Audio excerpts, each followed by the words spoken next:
वज़ीर आज़म और सऊदी वलीअहद मोहम्मद बिन सलमान का टेलीफोनिक राबता। वज़ीर आज़म ऑफिस के मुताबिक वज़ीर आज़म ने आज सऊदी अरब में अल जबील ऑयल फैसिलिटी पर होने वाले हमले की शदीद मजम्मत की।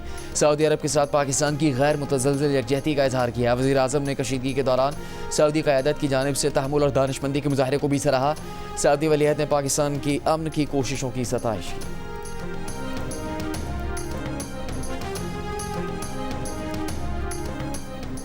सऊदी अरब पर हमले गैर ज़रूरी कशीदगी हैं। ईरान के सऊदी अरब पर हमले पुरअमन ज़राए से तनाज़े के हल की मुखलिसाना कोशिशों को नुकसान पहुँचा रहे हैं। फील्ड मार्शल सैयद आसिम मुनीर की ज़ेर सदारत होने वाली कोर कमांडर्स कॉन्फ्रेंस का एलामिया जारी। कहा, इस नौइयत के हमले और बिला जवाज़ जारी पुरअमन कोशिशों और साजगार माहौल को संगीन तरीके से मुतासर करती हैं।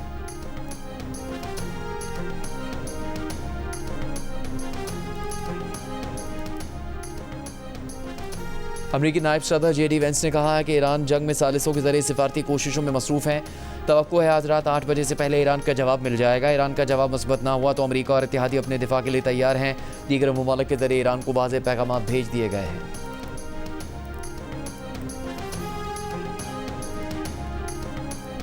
अमरीकी सदर डोनाल्ड ट्रंप ने डेडलाइन के खात्मे से 11 घंटे पहले ही पूरी ईरानी कौम को ख़त्म करने की धमकी दे दी। कहा, एक पूरी तहजीब आज रात ख़त्म हो जाएगी जो वापस नहीं आ सकेगी। कहा कि वो नहीं चाहते कि ऐसा हो, लेकिन शायद ऐसा होगा। ट्रंप का कहना है कि ईरान में रजीम की मुकम्मल तब्दीली के बाद अब समझदार लोगों के पास इक़्तिदार है जो कम बुनियाद परस्त हैं। ट्रंप ने उम्मीद जाहिर की कि शायद कोई इनकलाबी तौर पर हैरत अंगेज़ वाक़या रूनुमा हो, कौन जानता है। हम आज रात दुनिया के तवील और पेचीदा तारीख़ के अहम तरीन लम्हात देखेंगे।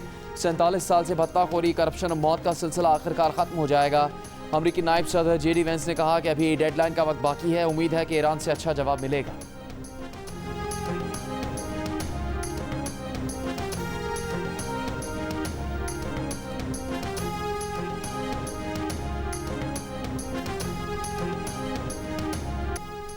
अमरीकी डेडलाइन खत्म होने से पहले ईरान के खाक जजीरे पर अमरीका का हमला। ईरानी मीडिया के मुताबिक खाक पर कई हमले किए गए। अमरीकी हुकाम ने दावा किया कि अमरीकी फ़ौज ने जजीरा खाक पर फ़ौजी अहदाफ को निशाना बनाया। खाक जजीरे पर ईरान की तेल को ज़ख़ीरा करने की तनसीबात और तेल की तरसील की पाइपलाइंस मौजूद हैं। ईरानी मीडिया के मुताबिक नए हमलों में ईरान के शिमाल मगरब में तिब्रेज़ जंजान हाईवे पर पुल को निशाना बनाया गया। ईरान के शहर कास्टान में रेलवे पुल पर हमला। बिजली की ट्रांसमिशन लाइन पर हमलों के बाद ईरान के शहर करज के मुख्तलिफ हिस्सों में बिजली बंद। करज में रेलवे की तनसीबात को भी निशाना बनाया गया। रात से जारी हमलों में 33 अफराद शहीद। तेहरान के महराबाद इंटरनेशनल एयरपोर्ट के करीब जोरदार धमाके। सूबे लोरिस्तान में खुरमाबाद एयरपोर्ट को भी टारगेट किया गया। ईरानी हिलाल अहमर की रिहायशी इलाकों पर हमलों की मजम्मत जंगी जराइम करार दे दिया।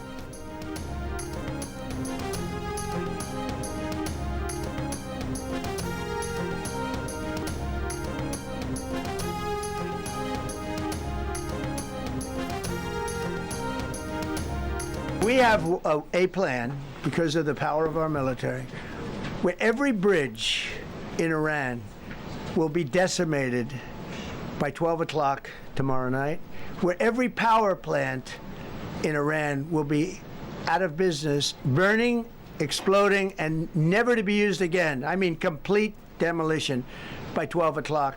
And it'll happen over a period of 4 hours if we wanted to. We don't want that to happen. We may even get involved with helping them rebuild their nation.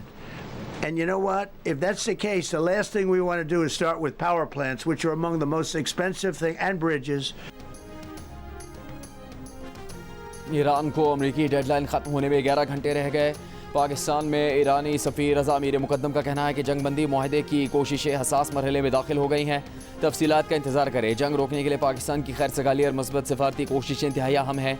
दूसरी जानिब बरतानवी खबर एजेंसी ने सीनियर ईरानी ज़राए के हवाले से दावा किया कि ईरान ने किसी भी आर्जी जंगबंदी को मुस्तरद कर दिया है। बातचीत के लिए पेशगी शराइत रख दी। पाकिस्तान फौरी जंगबंदी, फिर जामे और हतमी अमन मुआहदे के लिए फ्रेमवर्क और अमरीका और ईरान के साथ शेयर कर चुका है। फील्ड मार्शल आसिम मुनीर ने भी अमरीकी नायब सदर JD वेंस, खुसूसी एलची स्टीव विटकॉफ और ईरानी वज़ीर ख़ारजा अब्बास अराग़ची से राब्ते जारी रखे। मुजवज़ा फ्रेमवर्क को इस्लामाबाद मुआहदे का नाम दिया गया। इसके तहत जंगबंदी की सूरत में आबरा हुर्मुज़ फौरी खोलने की तजवीज़ है। अमरीकी डेडलाइन पाकिस्तानी वक्त के मुताबिक कल सुबह 5 बजे ख़त्म होगी।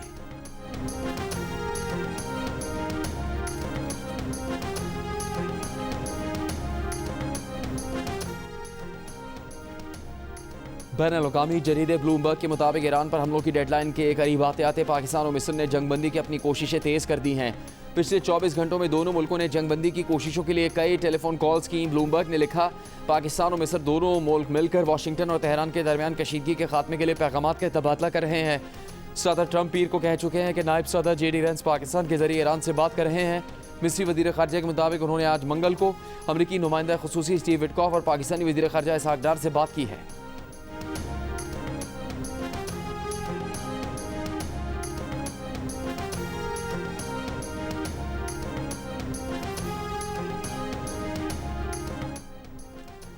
तहम्मुल का वक्त खत्म, अमरीका ने रेड लाइन अबूर की तो रद्दअमल खित्ते से बाहर होगा। पासदारान इनकलाब का ऐलान, कहा कि अमरीकी रहनुमा नहीं जानते कि उनके कितने बड़े असासे हमारी रेंज में हैं। अमरीका उसके शराकतदारों के इंफ्रास्ट्रक्चर को निशाना बनाएंगे। अमरीका और इसके इत्तेहादी बरसों खित्ते के तेल और गैस से महरूम रहेंगे। अमरीका के इलाकाई शराकतदारों को जान लेना चाहिए कि हमने हमसायगी की खातिर तहम्मुल का मुजाहरा किया है।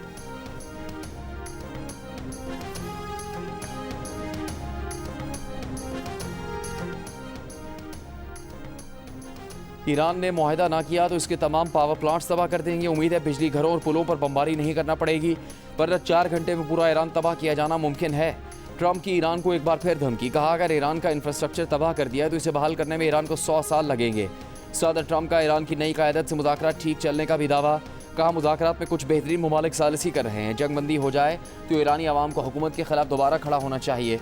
सोशल मीडिया पर बयान में ईरानियों को गाली देने के सवाल पर ट्रंप बोले कि उन्होंने जो कहा उस पर कोई शर्मिंदगी नहीं, नाक़िदीन जो भी कह रहे हैं उसकी परवाह नहीं।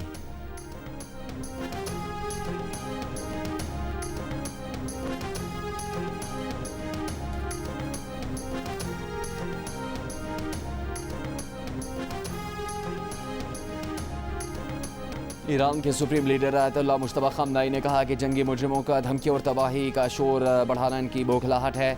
सदर मसूद पेज़ेश्कियान ने कहा कि 1 करोड़ 40 लाख अवाम मुल्क की दिफा में जाने कुर्बान करने को तैयार हैं। वो खुद भी ईरान के लिए कुर्बानी देने वालों में शामिल हैं और रहेंगे। ईरान के वज़ीर दाखिला ने कहा कि 1 करोड़ 20 लाख अफराद ने मुल्क भर से खुद को अमरीका और इसराइल के खिलाफ लड़ने के लिए रजिस्टर करवा लिया। ईरान के नायब वज़ीर खेल ने आवाम से मुतालबा किया कि बिजली घरों पर इंसानी जंजीरें बनाकर ट्रंप की धमकियों का जवाब दें।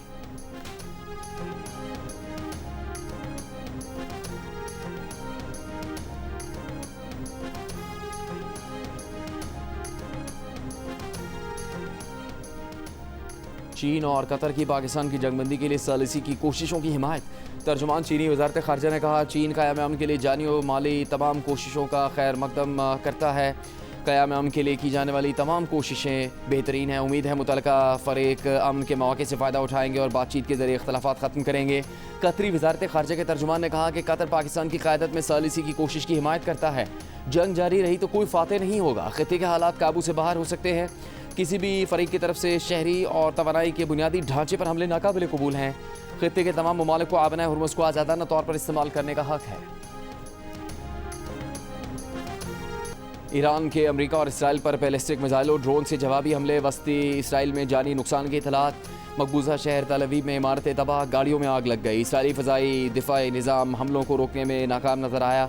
इसराइली मीडिया के मुताबिक कई मिसाइल वस्ती इसराइल में नुकसान पहुंचाने में कामयाब हुए। कुछ मिसाइलों को रोक लिया गया। ज़्यादा नुकसान क्लस्टर सब म्यूनिशन की वजह से हुआ। पासदारान का कश्म जजीरे में अमरीकी MQ-9 ड्रोन मार गिराने का दावा, कहा हर्मुज़गान सूबे में इसराइली सख्ता ड्रोन को भी तबाह कर दिया। अमरीकी रेस्क्यू ऑपरेशन के दौरान ईरानी फ़ौज के अमरीकी जहाज़ों को निशाना बनाने की वीडियो भी सामने आ गई। खबर एजेंसी के मुताबिक इतवार को अमरीकी तैयारों के खिलाफ कार्रवाई के दौरान 4 ईरानी अफसर शहीद हुए।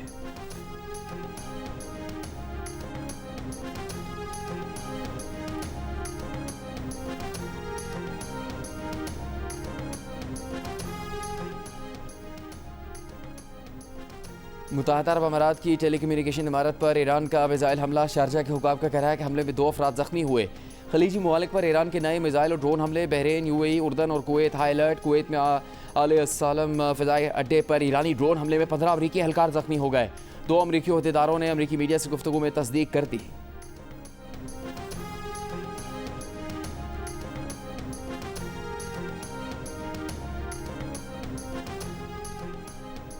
तुर्की के शहर इस्तंबुल में इसराइली कौंसल खाने के बाहर फायरिंग। गवर्नर इस्तंबुल के मुताबिक फायरिंग के वाक़े में एक हमलावर हलाक, 2 ज़ख्मी हुए। तुर्क हुकाम के मुताबिक 2.5 साल से कौंसल खाने में कोई इसराइली सिफारतकार मौजूद नहीं। हमलावर की शनाख्त का अमल और वाक़े की तहकीकात जारी है।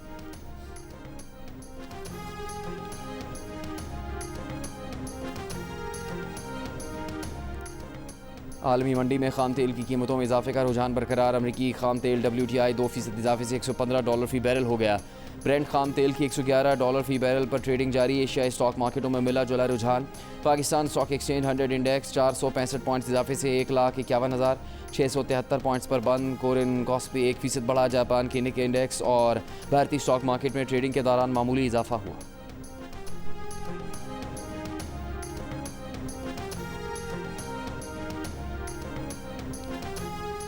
इस्लामाबाद हाई कोर्ट का कल बानी PTI से वकील सलमान सफदर की मुलाकात करवाने का हुक्म। बानी PTI से मुलाकात की मुतफरक दरख्वास्त मंजूर कर ली गई। 190 बिलियन पाउंड केस में बानी PTI बुरशा बीबी की सज़ा मुअत्तली की दरख्वास्तों पर समाअत। चीफ जस्टिस सरफराज जोगर की जेल हुकाम को बानी PTI से सलमान सफदर से मुलाकात करवाने की हिदायत। बानी PTI और बुरशा बीबी की अपीलें जल्द निपटाने का इंदिया। सलमान सफदर की बुरशा बीबी की सज़ा मुअत्तली की दरख्वास्तें पहले सुनने की इस्तेदाद। जस्टिस सरफराज जोगर ने कहा, आप जेल में मिलकर आएँ, हम अपील भी फिक्स कर देते हैं। हर हफ्ते 2 दिन के लिए अपील लगा दिया करेंगे। आप अपील पर दलाइल देना शुरू करेंगे तो 7 दिन में अपील का ही फैसला कर देंगे।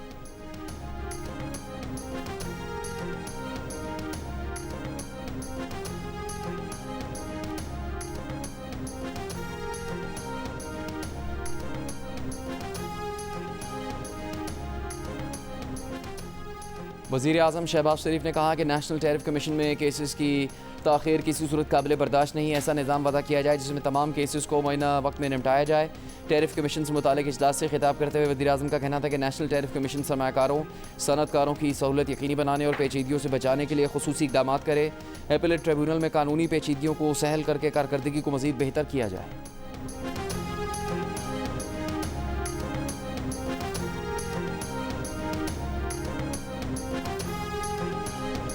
ईरान खोखले वादों पर आबना हुर्मुज़ नहीं खोलेगा। बरतानवी खबर एजेंसी का ईरानी ज़राए के हवाले से दावा। ईरानी ज़राए के मुताबिक अमरीका ने पावर प्लांट्स पर हमला किया तो सिर्फ ईरान नहीं, पूरा ख़ित्ता तारीकी में डूब जाएगा। सूरत हाल बेकाबू हुई तो बहरा अहमर में बाबुल मंदब भी बंद कर दिया जाएगा।